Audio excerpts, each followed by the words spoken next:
அன்பார்ந்த சகோதரர்களே, சகோதரிகளே, இன்று நாம் பார்க்கின்றோம், உழைக்காமல் வீடுகளிலே அமர்ந்து உண்கின்ற மனிதர்களை பார்க்கின்றோம்.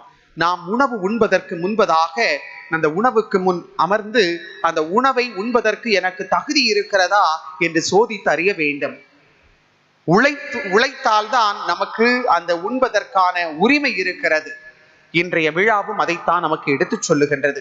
அன்பார்ந்த சகோதரர்களே, சகோதரிகளே, உலகெங்கும் எத்தனையோ பேர் உழைத்துக் கொண்டிருப்பதால் தான் இன்று நீங்களும் நானும் வாழ்ந்து கொண்டிருக்கிறோம்.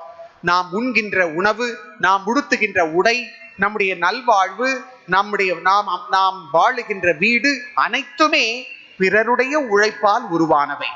பிறருடைய உழைப்பினால் நீங்களும் நானும் வாழ்ந்து கொண்டிருக்கிறோம். எப்பொழுது மனித இனம் உழைப்பதை நிறுத்துகின்றதோ அந்த நிமிடமே மனித இனம் அழிந்துவிடும் என்பது உண்மையும் கூட. ஆக உழைக்கின்ற மனிதர்களாக நாம் அனைவரும் மாற வேண்டும். எவ்வாறு புனித சூசையப்பர், புனித யோசேப்பு உழைப்பால் தன்னுடைய திருக்குடும்பத்தை பேணி பாதுகாத்தாரோ, தந்தை கடவுள் உழைப்பை எவ்வாறு முதன்மைப்படுத்தினாரோ, எவ்வாறு உழைப்பை ஆதாமுக்கு ஒரு தலையாய கடமையாக கொடுத்து அதை நிறைவேற்ற செய்தாரோ, அதே போல நாமும் நம்முடைய பொறுப்புகளை, கடமைகளை உணர்ந்து உழைக்கின்ற மனிதர்களாக மாற வேண்டும், வாழ வேண்டும். இன்றைய சமுதாயத்திலே உடல் உழைப்புக்கு மரியாதை இல்லாத ஒரு நிலையை நாம் பார்க்கின்றோம். அறிவுக்கும் சிந்தனைக்கும் எட்டிய ஒரு விதமான அந்த ஒரு போக்கு இன்றும் நம்மிடையே காணப்படுகின்றது. அறிவு சார்ந்த வேலைகளுக்கு அதிகமான கூலி, உடல் சார்ந்த உழைப்புக்கு குறைவான கூலியை கொடுக்கின்ற உலகம் இது.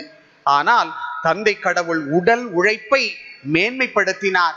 உடல் உழைப்பால் தான் இந்த உலகம் உயரும் என்பதை இன்றைய விழாவழியாக ஆண்டவர் நமக்கு எடுத்து சொல்லுகின்றார். உலகெங்கும் உழைக்கின்ற அனைத்து உழைக்கும் வர்க்கத்திற்காக இந்த நாளிலே நாம் சிறப்பாக ஜெபிப்போம்.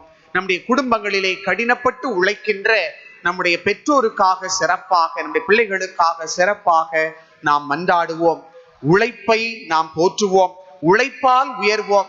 சோம்பேறித்தனத்தாலும் வீண் வார்த்தைகளாலும் நம்முடைய வாழ்க்கையை ஓட்டிக்கொள்ளாமல் உழைப்பால் உயர நாம் அனைவரும் முயற்சி எடுப்போம்.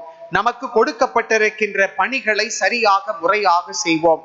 தொழிலாளர்களின் பாதுகாவலராக விளங்குகின்ற புனித யோசேப்பு, புனித சூசையப்பர் உலகெங்கும் இருக்கின்ற அனைத்து உழைப்பாளர்களையும் தொழிலாளர்களையும் நிறைவாக ஆசீர்வதிக்க நாம் இத்திருப்பலியிலே சிறப்பாக மன்றாடுவோம்.